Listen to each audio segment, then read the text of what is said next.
मुझे याद आता है जब गुरु गोविंद सिंह के 2 बेटों को चुनवाया जा रहा था, मुगलों ने, आताताइयों ने, मुसलमान राजाओं ने, आक्रांताओं ने, जब कत्लेआम मची थी भारतवर्ष में, हिंदुस्तान में, जब चोटी और जनेऊ काटे जाते थे, रक्त रंजित की जाती थी भारत की भूमि, सनातन धर्मावलंबियों की कोई सुनने वाला नहीं था, हिंदुओं की कोई सुनने वाला नहीं था। इस पूरे भारतवर्ष में इतना अत्याचार। उस समय में उनके दोनों बेटों को चुनवाया गया।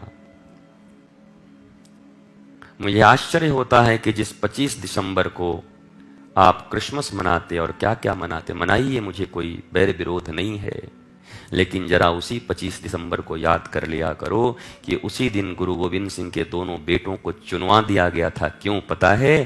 तुम्हारे हिंदू धर्म की रक्षा के लिए। नन्हे नन्हे बालक, एक 15 साल का, एक 11 साल का, कैसे युवराज जैसे गोरे पुत्र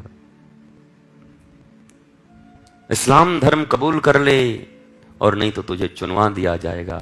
भारत भूमि की रक्षा के लिए, सनातन धर्म की रक्षा के लिए, अपने धर्म की रक्षा के लिए दीवारों में चुन दिए गए, पर विधर्मियों के धर्म को स्वीकार नहीं किया। 15 साल का बेटा खड़ा था और पहले 11 साल के बेटे को चुना जा रहा था, तो आंखों में आंसू आ गए। तो छोटे भाई जो चुन दिया गया था, यहां तक कि 11 साल का बच्चा, कहा भैया आप क्यों रोते हो? आप डर गए? आपको क्या हो रहा है? बोला नहीं नहीं लाला, मैं सोच रहा हूं मेरी आयु तुझसे बड़ी है, पहले मुझे जाना चाहिए था। मैं अपनी आंखों के सामने तुझे जाता हुआ देख रहा हूं, बस इस बात का कष्ट है। पहले मुझे चुन देते। और जानबूझकर वो विधर्मी, वो शासक, वो मुगल, वो मुसलमान जानबूझ के ऐसा कर रहे थे। तड़पा तड़पा के मारते थे लोगों को, केवल हिंदू होना ही अपराध था। ऐसी स्थिति थी इस देश की। उस स्थिति से हमें बचाया है हमारे पूर्वजों ने। तन गंवा दिए, सब मिटा दिया, खानदान के खानदान मिट गए, लेकिन अपने धर्म को नहीं छोड़ा। अपने धर्म में जिए, राम और कृष्ण को लेकर जिए। आज उसी देश की कैसी स्थिति है कि जातिवाद के नाम पर लड़ाई हो रहा है, वर्ण के नाम पर लड़ाई हो रहा है, विखंडित किया जा रहा है सनातन धर्मियों को, हिंदुओं को मिटाया जा रहा है, एक दूसरे से भिड़ाया जा रहा है। जरा आप सोचो, एक ही भक्तमाल ग्रंथ है, वहीं पर श्री रैदास जी की कथा है, और वहीं पर चैतन्य महाप्रभु की कथा है, वहीं पर रामानंद जी की कथा है, वहीं पर कबीरदास की कथा है, वहीं चोखा मेला की कथा है, वहीं पर नामदेव जी की कथा है, वहीं सावता माली की कथा है, वहीं जनाबाई की कथा है। कहां जातिवाद है? कहां वर्ण विभेद है? ये तो वोट के सौदागरों ने तुम्हें बांट दिया है, जिनकी तिजोरियां भरी पड़ी हैं, तुम्हें बांट दिया, अलग अलग कर दिए तुम्हें।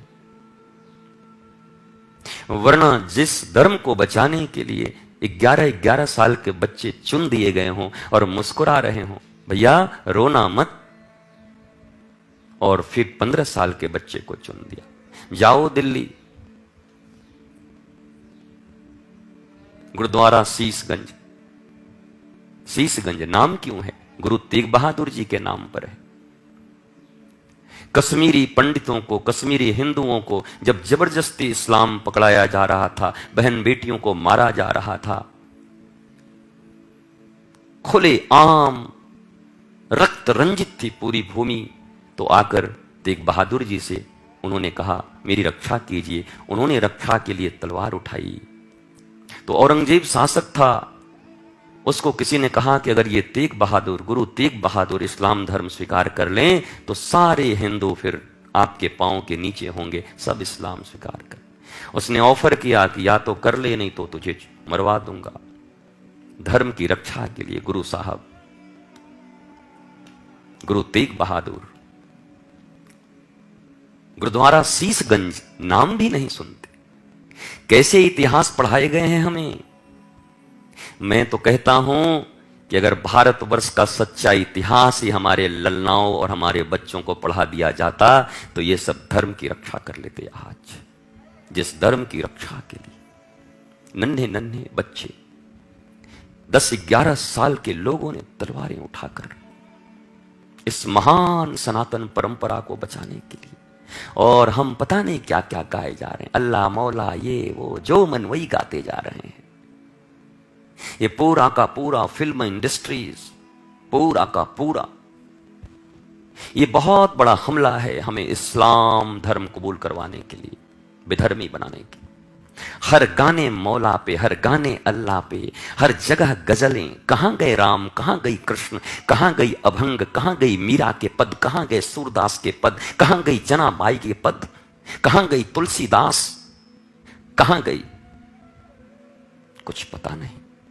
कैसा विकृत इतिहास पढ़ाया गया हमारे बच्चों को, इन्हें कुछ खबर नहीं है क्या कर रहे हैं। इस विडंबना है इस देश की। जिन्हें इतिहास का पता नहीं वो धर्म की रक्षा क्या करेंगे, और धर्म इनकी रक्षा कैसे, ये कैसे सुखी रहेंगे ये लोग। उन गुरु तेग बहादुर जी को आपको पता है गरम तवे पर नंगे बदन करके रोटियों की तरह सेक दिया गया। अब भी स्वीकार कर ले, बोला नहीं, राम मेरे राम धर्म नहीं छोड़ सकता।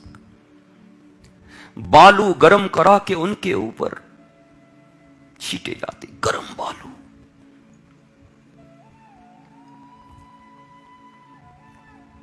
बड़े तेल के कड़ाहों में पकौड़ियों की तरह तल दिए गए जिंदा इंसान जिसने धर्म रक्षा के लिए।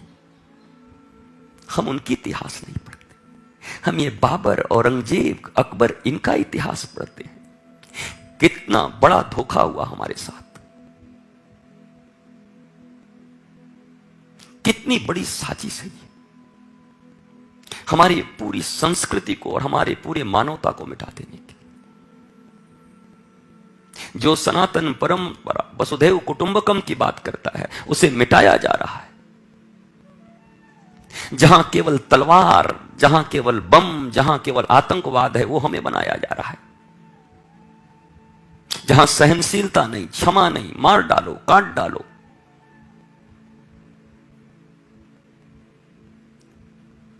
ये सिख गुरु क्यों बने थे? हमारी तुम्हारी रक्षा के लिए। इन्होंने अपने बेटों की कुर्बानियां क्यों दी? वो हो सकते थे, वो राजा बन सकते थे, एक एक स्टेट का राजा बनाने के लिए कहते थे, और वो मुगल लोग, पर हंसते हंसते अपने बच्चों को चुनवा दिया। पर धर्म न छोड़।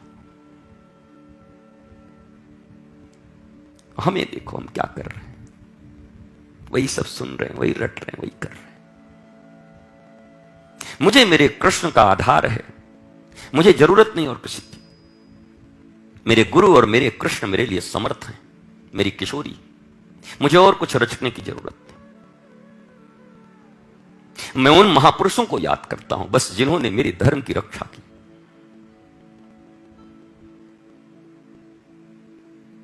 इतना अनादर, इतना अत्याचार, रक्त रंजित भूमि है ये। यही वृंदावन है। 7 मंजिल गोविंद देव जी की मंदिर आगरा से देखता था, उतना ऊंचा दीपक। तो औरंगजेब कौन है ये, क्या है? बोला मंदिर है। दुष्ट ने आक्रमण कर दिया दूसरे ही दिन। ये वृंदावन की भूमि केवल साधुओं के रक्त से, जैसे कीचड़ होती है, साधुओं के मुंडी कटे हुए थे जगह जगह। इतना रक्तपात किया उस दुष्ट ने। ये मुगल, ये विधर्मी लोग